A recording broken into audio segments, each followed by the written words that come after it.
महाराष्ट्र के बाद अब यूपी की राजधानी लखनऊ में भी पानी में कोरोना वायरस मिलने से खलबली मच गई। राजधानी लखनऊ के खदरा इलाके के साथ ही मछली महल और घंटाघर के पास क्षेत्र में सीवेज में कोरोना वायरस पाया गया है। डॉक्टर्स का अनुमान है कि यहां पर रहने वाले संक्रमितों के स्टूल से कोरोना वायरस सीवेज में पहुंच गया है। कोरोना की दूसरी लहर के बाद Indian council of medical research यानी ICMR व वर्ल्ड हेल्थ ऑर्गेनाइजेशन ने रिसर्च स्टडी शुरू की है। इसमें अलग अलग शहरों से पानी में कोरोना वायरस का पता लगाने के लिए सीवेज सैंपल जुटाए जा रहे हैं। सीवेज के पानी में कोरोना वायरस का पाया जाना संक्रमित स्टूल से हो सकता है। कोरोना संक्रमित तमाम मरीज होम आइसोलेशन में हैं। ऐसे में उनका मल सीवेज में आ जाता है। कई देशों में हुए अध्ययन में पाया गया है कि 50% संक्रमितों के स्टूल में भी वायरस पहुंच जाता है। सीवेज के पानी से कोरोना वायरस संक्रमण बढ़ने के प्रश्न पर डॉक्टर्स का कहना है कि पानी से संक्रमण फैलेगा या नहीं, यह तो अब रिसर्च का विषय है। फिलहाल पानी में वायरस मिलने के बाद स्वास्थ्य महकमा हरकत में आ गया है।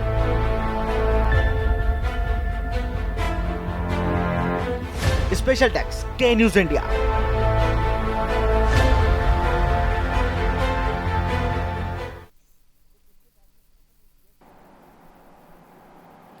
तो महाराष्ट्र के बाद अब उत्तर प्रदेश में राजधानी लखनऊ में कई जगह के सीवेज सैंपल में कोरोना वायरस पाया गया है। अगर इस तरह से सीवेज के पानी में कोविड के लक्षण मिलते हैं, कोविड के वायरस मिलते हैं, तो ये कोई आश्चर्यजनक बात नहीं है कि जिस तरह बड़ी तादाद में संक्रमित मरीज हुए, उनके मल से, उनके मूत्र से निकल करके ये कोविड सीवेज से होते हुए अन्य जगह के पानी में ज़रूर मिलेगा। लेकिन इसके कितने खतरनाक परिणाम हो सकते हैं, क्या इस चीज़ से डरने की आवश्यकता है या फिर सावधानियां बरतने की आवश्यकता है, इन्हीं सब पर चर्चा करेंगे हम। और आइए बिना देर किए जो मेहमान हमारे साथ जुड़ गए हैं उनका परिचय हम आपसे करा देते हैं। हमारे साथ डॉक्टर दीप्तांशु अग्रवाल जुड़े हुए हैं। डॉक्टर दीप्तांशु, बहुत स्वागत है आपका। और साथ ही हमारे साथ डॉक्टर सुशील द्विवेदी जी जुड़े हुए हैं। डॉक्टर सुशील द्विवेदी, बहुत स्वागत आपका हमारी इस चर्चा में। सुशील द्विवेदी जी, शुरुआत में आप ही के साथ करना चाहूंगी। लखनऊ में 3 अलग अलग जगह के सीवेज का सैंपल लिया जाता है, उसके बेसिस पे रिपोर्ट बनती है जो अखबारों की सुर्खियां बनाती है।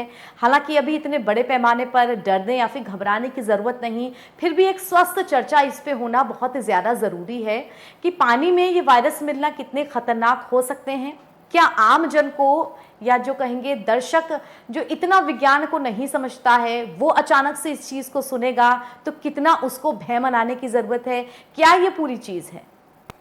आपको अगर याद होगा तो पिछली साल centre for cellular molecular biology Hyderabad, जो कि एक नामी गिरामी प्रयोगशाला है, उसने भी हैदराबाद के कुछ इलाकों से ऐसे सैंपल इकट्ठे किए थे और पिछली साल लगभग अगस्त के महीने में रिपोर्ट किया था कि देखिए सीवेज में भी वायरस पाया जा रहा। इसके अलावा NERI नीरी नागपुर, इसके बाद चंडीगढ़ और इसके बाद फिर मुंबई में भी ये पानी में देखे गए, सीवेज के पानी में।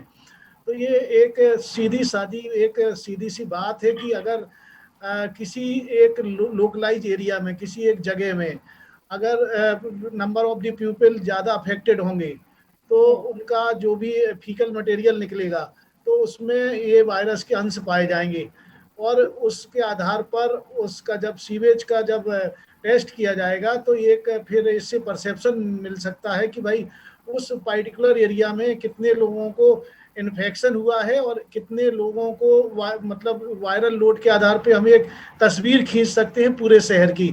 ये दुनिया में और भी जगह इस प्रकार का मेथड अपनाया गया है कि अगर हमें किसी एक क्षेत्र में पता करना है कि अगर वहाँ पर कहीं ज़्यादा संक्रमण तो नहीं है, कितने % जनता संक्रमित है। क्योंकि ऐश्वर्या जी, अगर आपने देखा हो, जो सरकार अपनी टेस्टिंग फैसिलिटी के आधार पर बता पाती है कि कितने मरीज संक्रमित हुए, और उस टेस्टिंग फैसिलिटी के अंतर्गत हम लोग देखते हैं जो रैपिड एंटीजन टेस्ट कराते हैं या फिर RT-PCR या फिर आगे चल के जो लोग एक्सरे स्कैन के द्वारा या HRCT के द्वारा पता करते हैं। लेकिन ये कितने लोग होते हैं? बहुत सारे लोग ऐसे होते हैं जिन्हें कोरोना के सिम्टम आए और वो घर पर ही अपना एक प्रकार से क्वारंटाइन हो गए और होम आइसोलेशन में रह के उन्होंने इलाज किया और प्रॉपर प्रोटोकॉल रखा। तो वो सब लोग को अगर जोड़ा जाए तो एक तस्वीर का बड़ा पहलू आता है, मतलब number of the patient get increasing. तो ऐसी स्थिति में ये सबसे अच्छा एक साइंटिफिक मेथड माना जाता है कि कहीं पर हम सीवेज को एक सैंपल ले लें और उसके आधार पर ये काम करें। और Indian council of medical research और जैसा कि WHO ये मिलके काम कर रही है और भारत के कई शहरों में इस प्रकार की टेस्टिंग चल रही है। ये भारत का लखनऊ अकेला नहीं, क्योंकि लखनऊ में हम लोग थोड़ा सा किस्मती हैं कि यहाँ पर बहुत अच्छी अच्छी प्रयोगशालाएं हैं, बहुत अच्छे अच्छे चिकित्सा संस्थान हैं जो कि नामी गिरामी हैं, भारत के जाने माने, चाहे वो CSIR प्रयोगशालाएं हों या फिर हमारे SGPGI। तो इसलिए यहाँ पर बेटर फैसिलिटी है टेस्टिंग की, इसलिए लखनऊ भी उन्हीं एक शहर में से है। तो ये जो हम देख पा रहे होंगे इसमें अब ये तो वक्त बताएगा। जैसे डॉक्टर उज्ज्वला घोषाल जी की टीम ने ये मछली महल और घंटाघर 2 जगह के एरिया का, खदरा के पास के उस जगह के आसपास का सैंपल लिया उनके रिसर्च साइंटिस्ट ने। और अब ये भविष्य में हमें और आपको और बेहतर तस्वीर मिलेगी जब वो एक प्रकार से पूरा एक डेटा के साथ बता पाएंगे कि अगर कितना वायरल लोड था उस पर्टिकुलर जगह, तो भविष्य में लखनऊ में कितने लोग संक्रमित होंगे जब पीक आई होगी या आने वाली होगी जो भी पीक। बिल्कुल इस चीज को लेकर के जैसे जैसे और शोध होगा वैसे वैसे तस्वीर साफ होगी। डॉक्टर दीप्तांशु, आपके पास भी मैं आऊंगी। पानी हर जगह इस्तेमाल होने वाली चीज़, पानी हमारे जीवन के लिए बहुत ही ज़्यादा ज़रूरी। इस वक्त पानी में जिस तरह से संक्रमण की बात हो रही है, क्या आम जनता के लिए और ज़्यादा ज़रूरी हो गया है कि हाइजीन का बहुत एक कहेंगे आप अच्छे स्तर पे पालन करें, हाइजीन बहुत ज़्यादा रखें? क्योंकि ऐसी खबरें जब आती हैं तो आम जनता या आम दर्शक जो कि नहीं समझते ज़्यादा मेडिसिन को, ज़्यादा साइंस को, उनमें पैनिकनेस ज़रूर होती है। तो उन्हें कितनी सावधानियां रखने की ज़रूरत है? बेसिक हम लोग को सबको बचपन से सिखाया जाता है कि हमेशा जब भी कोई महामारी हो तो पानी उबाल के पिए। तो पानी को अगर आप जब तक उबलने ना लगे तब तक उबाल लें, उसको एक किसी बर्तन में ढक के रख लें और उसको ही पूरे दिन पिए। इससे काफी हद तक 99% जितने भी कीटाणु है वो मर जाते हैं। साथ ही जो हमारे पास हमारे घरों तक पानी आता है, चाहे वो सीवेज ट्रीटमेंट वाला पानी हो, चाहे वो फ्रेश वाटर जमीन से निकला हुआ पानी हो, वो प्रोसेस्ड पानी होता है, वो उसको अच्छे से ट्रीटमेंट किया गया होता है, उसको कई चरणों में प्यूरिफाई किया जाता है, तब वो हमारे घरों के नलों तक आता है। आज हमारे प्रदेश में या गांव-गांव में भी हर घर में फिल्टर या RO तो होता ही है, क्योंकि हर आदमी इतना जागरूक तो है कि वो एक छोटा फिल्टर स्टील वाला या फिर एक RO या एक्वागार्ड तो लगाता ही है। और उससे भी 99.99% तक जो जर्म्स होते हैं, जो छोटे वायरल जर्म्स होते हैं, वो निकल जाते हैं, तो वो पानी स्वच्छ होता है। तो अभी ये खतरे वाली बात नहीं है कि सीवर में पानी मतलब कोरोना के लक्षण मिल रहे हैं, बट हाँ प्रिकॉशनरी हम लोग अगर पानी को अच्छे से उबाल के ढक के पिए तो ज्यादा बेहतर होगा। बिल्कुल दर्शकों, यहाँ एक छोटे से ब्रेक के लिए हम रुक रहे हैं, लेकिन ब्रेक के उस पार भी बहुत सारे सवाल हैं कि किस तरह ये जो पूरा प्रयोग किया गया है ये कितना प्रतिशत सफल है, इसमें क्या सही तरीके इस्तेमाल किए गए हैं, अगर ऐसी चीज़ आई तो हम लोगों को कितनी सावधानियां रखनी होंगी, ये सब जानेंगे सुशील द्विवेदी जी से। लेकिन फिलहाल छोटा सा ब्रेक।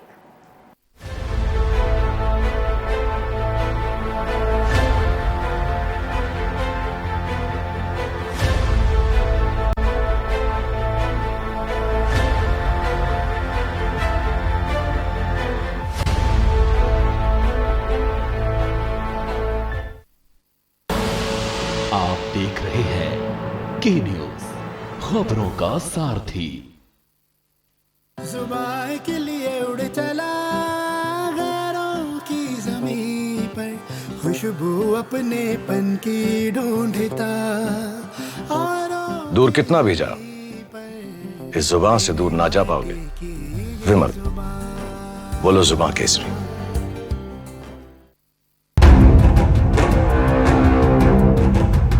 भाजपा उत्तराखंड में भी असम मॉडल को फॉलो करने वाली है। भारतीय जनता पार्टी देखा जाए तो बौखला गई है कि उनके पास कोई चेहरा नहीं है।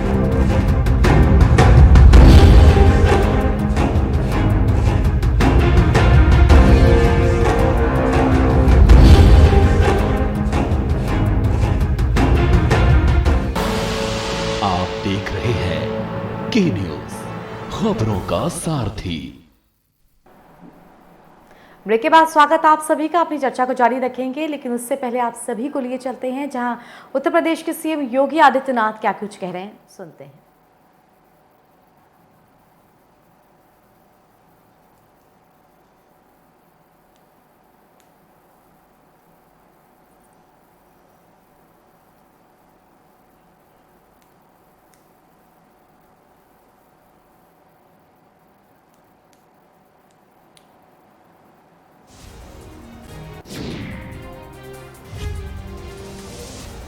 तो सीएम योगी आदित्यनाथ अलग अलग जिलों के दौरे पर हैं। आज भी वो कुशीनगर के दौरे पर हैं, वहां से जनता को संबोधित कर रहे हैं। इससे पहले भी वो लगातार अपने दौरों पर पिछले 15 दिन में रहे हैं। अलग अलग जगहों पर जाकर के वहां की स्वास्थ्य सुविधाएं कैसी हैं इस वक्त उनका जायजा लेना, आईसीयू, वेंटिलेटर बेड्स, ऑक्सीजन की उपलब्धता, इन सब को लेकर के टीकाकरण अभियान जिस तरह उत्तर प्रदेश में चलाया गया है, उन सब को लेकर के इस वक्त सीएम योगी आदित्यनाथ उत्तर प्रदेश में अलग अलग जिलों के दौरे पर और फिलहाल कुशीनगर से सीएम जनता को संबोधित कर रहे हैं। लाइव सुन रहे हैं यहाँ यूपी के मुख्यमंत्री योगी आदित्यनाथ को कुशीनगर से, जहां स्वास्थ्य व्यवस्थाओं का जायजा लेने के लिए पहुंचे थे सीएम योगी। टेस्ट आवश्यक है और उसी से अभियान हमारे निरंतर आगे चल रहे हैं। एक तरफ ट्रेस निगरानी समितियों को हम लोगों ने मई प्रथम सप्ताह में ही गांव-गांव भेज दिया था। इन्होंने अच्छा काम किया है। कोरोना चेन को ब्रेक करने में जहां पर जो मिला वहीं पे उसके उपचार की, मेडिसिन किट वितरण की व्यवस्था उन्हीं के माध्यम से, और हर एक स्तर पर चाहे स्वच्छता, सैनिटाइजेशन और फॉगिंग की कार्रवाई हो, चाहे निगरानी समिति के द्वारा समय पर हर लक्षण युक्त व्यक्ति को दवा उपलब्ध करवाने, 24 घंटे के अंदर आरआरटी की टीम के द्वारा वहां पर उन लोगों का एंटीजन टेस्ट करवा लेना, ये सभी कार्य युद्ध स्तर पर जहां प्रारंभ हुए, आज उसी का परिणाम है कि जिस प्रदेश के बारे में सभी विशेषज्ञ मानते थे कि उत्तर प्रदेश में कोरोना अनियंत्रित हो जाएगा, यहाँ की स्थिति अत्यंत खराब हो जाएगी, आज पिछले 24 घंटे के अंदर मात्र 3,300 केस ही उत्तर प्रदेश में आए हैं, जबकि आशंका व्यक्त की जाती थी कि लाखों की संख्या में आएंगे। से एक्टिव केस के बारे में भी ये लोगों का ये मानना था कि 10 मई तक उत्तर प्रदेश में 30 लाख से अधिक एक्टिव केस होंगे। आज 26 मई है, आज उत्तर प्रदेश में कुल 62,000 एक्टिव केस बचे हैं। यानी हमारा जो कोरोना प्रबंधन के प्रति जो नीति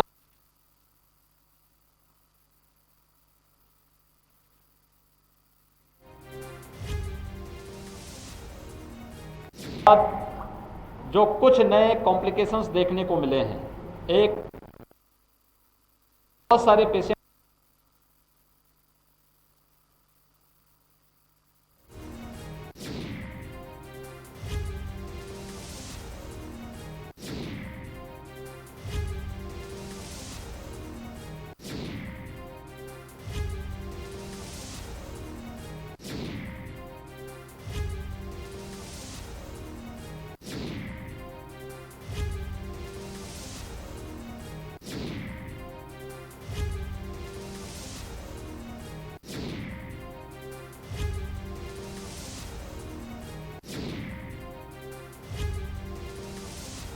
उपचार की तरह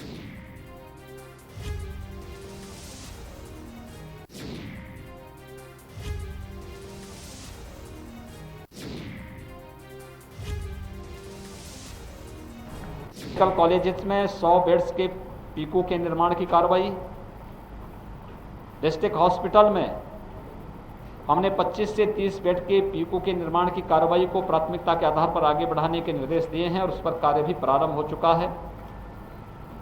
इसके अलावा कुछ सीएससी को भी हम इसके साथ जोड़ रहे हैं। जहां से लोगों को या बच्चों को वहां पर स्थानीय स्तर पर ही ये सुविधा उपलब्ध हो सके। एम्बुलेंस की रिस्पांस टाइम को कम से कम किया जा सके, इसके लिए 108 की 75% एम्बुलेंस हम लोगों ने कोविड कार्य में लगाया है। महिला और बच्चे, उनके लिए विशेष रूप से 102 की 2200 एम्बुलेंस पूरे प्रदेश में लगाई गई हैं। उनके लिए हर जनपद में एक डेडिकेट नॉन कोविड हॉस्पिटल आवश्यक और इमरजेंसी सेवाओं के लिए उपलब्ध करवाने की कार्रवाई भी हुई है। पूर्वी उत्तर प्रदेश के गोरखपुर और बस्ती कमिश्नरी इंसेफ्लाइटिस की दृष्टि से भी अत्यंत संवेदनशील है। हम लोगों ने 4 वर्ष पहले भारत सरकार के सहयोग से इन सभी जनपदों में पीको और मिनी पीको के निर्माण की कार्रवाई संपन्न की है। इंसेफ्लाइटिस ट्रीटमेंट सेंटर बनाए हैं, सर्विलांस की बेहतर व्यवस्था की है। जो भी मैन पावर या जो भी चिकित्सक, पैरामेडिक्स या नर्सिंग स्टाफ इसमें लगा हुआ है, उन सब के प्रशिक्षण की भी कार्रवाई की है। आगे थर्ड वेव के लिए भी और इंसेफ्लाइटिस की संभावित स्थिति को ध्यान में रखने के लिए भी हम लोगों ने ये कहा है कि हम लोग इस पर विशेष ध्यान दें कि मैन पावर का प्रशिक्षण भी साथ साथ चलना चाहिए। दूर दराज के जो क्षेत्र हैं वहाँ पर CSC भी हम कोविड के साथ साथ इंसेफ्लाइटिस ट्रीटमेंट के लिए उनको भी तैयार रखेंगे। ये व्यापक समीक्षा यहाँ पर हुई है। हम लोगों ने स्वच्छता, सैनिटाइजेशन और फॉगिंग पर भी विशेष ध्यान देने के लिए कहा है। यद्यपि ये विगत वर्ष से ही प्राथमिकता के आधार पर इसे आगे बढ़ाया जा रहा है, क्योंकि ये कार्रवाई वर्तमान में कोरोना की चेन को ब्रेक करने में मदद करेगा और भविष्य में बरसात के बाद यह इंसेफ्लाइटिस, मलेरिया, डेंगू, कालाजार, चिकनगुनिया जैसी बीमारियों को रोकने में भी ये मदद करेगा। इंसेफ्लाइटिस प्रभावित गांवों में अभी से शुद्ध पेयजल की आपूर्ति को सुनिश्चित करवाना, व्यापक अवेयरनेस के कार्यक्रम को भी वहां आगे बढ़ाना, इन सभी के बारे में आज यहाँ पर विचार विमर्श हुआ। जो कार्य जिला प्रशासन ने किया उसकी समीक्षा की गई और क्या बढ़ोतरी इसमें हो सकती है इस पर भी उन्हें बताया गया है। कम्युनिटी किचन, कोरोना कर्फ्यू के दौरान होटल रेस्टोरेंट बंद हैं, मरीज के परिजन कहाँ भोजन पाएंगे। कम्युनिटी किचन के माध्यम से उन्हें भोजन की व्यवस्था उपलब्ध करवाने के लिए निर्देश दिए गए हैं। Rickshaw, E rickshaw, street vendor, इन लोगों के पास अपने साधन नहीं होंगे तो उनको लोग उनके कम्युनिटी किचन के माध्यम से भोजन उपलब्ध कराने। हर जरूरतमंद को भारत सरकार के द्वारा प्रधानमंत्री गरीब कल्याण पैकेज के अंतर्गत मई और जून में निःशुल्क खाद्यान्न उपलब्ध कराने की व्यवस्था की गई है। राज्य सरकार के द्वारा जून, जुलाई, अगस्त में निःशुल्क खाद्यान्न हर जरूरतमंद को उपलब्ध करवाने के साथ ही जितने भी श्रमिक हैं, संगठित और असंगठित क्षेत्र के, स्ट्रीट वेंडर हैं और अन्य प्रतिदिन मेहनत करके कमाने खाने वाले उन लोगों के लिए भी भरण पोषण भत्ता की व्यवस्था सरकार ने जून महीने में प्रारंभ की है। ये सभी कार्रवाई हमारी साथ साथ चल रही है। मैंने सभी जनप्रतिनिधियों से भी अपील की है, कोरोना के दौरान उन्होंने बेहतर कार्य किया। किसी एक CSC अपनी विधानसभा क्षेत्र में या अपने संसदीय क्षेत्र में किसी एक CSC या PSC को वे गोद लें और उस पर वे निरंतर वहाँ विजिट करके वहाँ की गतिविधियों को आगे बढ़ाने में अपनी मदद करेंगे तो ग्रामीण क्षेत्र में स्वास्थ्य सुविधाओं को और बेहतर बनाने में हमें मदद मिल सकती है। कोरोना के खिलाफ जो ये लड़ाई चल रही है इसमें वैक्सीनेशन का भी बहुत बड़ा रोल है। प्रदेश ने अब तक 1,81,00,000 से अधिक लोगों को वैक्सीन दिया है। इसमें 13,65,000 से अधिक युवाओं को उपलब्ध हमने उत्तर प्रदेश के अंदर वैक्सीन उपलब्ध करवाया है। 1 जून से हम वैक्सीनेशन के कार्यक्रम को काफ़ी ज़्यादा तेज़ी के साथ आगे बढ़ा रहे हैं। 45 साल से अधिक उम्र के प्रत्येक व्यक्ति को वैक्सीन पहले से ही उपलब्ध कराया जा रहा है हर एक जनपद में। प्रदेश के अंदर वर्तमान में 23 जनपदों में हम लोगों ने 18 से 44 वर्ष की आयु के लोगों को वैक्सीन देने की कार्रवाई प्रारंभ की है। 1 जून से सभी 75 जनपदों में हम इस वैक्सीनेशन के कार्यक्रम को तेजी से आगे बढ़ाना चाहते हैं। इसके लिए सभी प्रकार के निर्देश हर जनपद को दिए जा चुके हैं। 18 से 44 वर्ष की आयु वर्ग के जिन लोगों को ये वैक्सीन देना है उसमें कुछ प्राथमिकताएं भी तय की गई हैं। अभिभावक स्पेशल बूथ बनेंगे। 12 साल से छोटी उम्र के जितने बच्चे हैं उन सभी बच्चों के अभिभावकों को प्राथमिकता के आधार पर कुछ बूथ उनके लिए बनेंगे जहां पर अभिभावक स्पेशल के रूप पर उनको वहां वैक्सीन दिया जा सके, क्योंकि थर्ड वेव की आशंका को ध्यान में रखते हुए उन्हें सुरक्षा कवच वैक्सीन के माध्यम से उपलब्ध करवाने के लिए आवश्यक है। दूसरा, मीडिया के कर्मियों के लिए हर जनपद में एक बूथ और न्यायिक अधिकारियों के लिए भी हर जनपद में उनके परिवार के लोगों के लिए अलग से एक बूथ हर जनपद में बनाने के भी निर्देश दिए गए हैं। अब एक क्रमिक रूप से हर माह वैक्सीनेशन की कार्रवाई तेजी के साथ आगे बढ़ेगी। मेरा अनुमान है कि हम लोग जून महीने में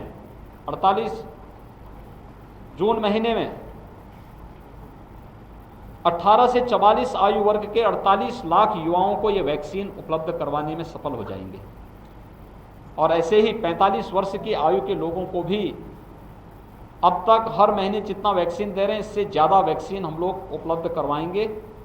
ये सभी कार्रवाई वैक्सीनेशन का ये पूरा कार्यक्रम जितना पूरा ड्राइव चल रहा है ये फ्री में है और हर एक ज़रूरतमंद व्यक्ति ऑनलाइन रजिस्ट्रेशन करके इसका लाभ ले सकता है।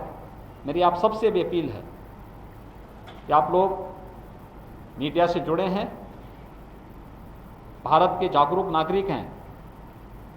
कोरोना के खिलाफ देश का जो ये अभियान है, ये अभियान में हम सब की जिम्मेदारी बनती है कि हम इसका एक हिस्सा बने, लोगों के मनोबल को बढ़ाने में योगदान दें, लोगों के अंदर सकारात्मक ऊर्जा का संचार करने में अपना योगदान दें और साथ साथ लोग टेस्ट से न भागें। अगर निगरानी समिति कहीं पर किसी लक्षण युक्त व्यक्ति को चिन्हित करती है कि इसका टेस्ट होना आवश्यक है, वे लोग टेस्ट से भागे ना, बल्कि टेस्ट अपना जरूर कराएं। जिस प्रकार के निर्देश स्वास्थ्य टीम के द्वारा उन्हें उपलब्ध कराए जा रहे हैं उसका पालन करें। और दूसरा, वैक्सीन फ्री में है, ये सुरक्षा कवच है, वैक्सीन लगाने से भी न भागें। यही मेरी आप सबसे अपील है। हाई रिस्क कैटेगरी से जुड़े हुए लोग बाहर न निकलें। कोरोना का खतरा भी बना हुआ है, केसेज कम हुए हैं लेकिन खतरा टला नहीं है।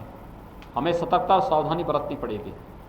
60 साल से ऊपर के बुजुर्ग, 10 वर्ष से कम उम्र के बच्चे, गर्भवती महिलाएं, कमज़ोर इम्यूनिटी के लोग, एक या एक से अधिक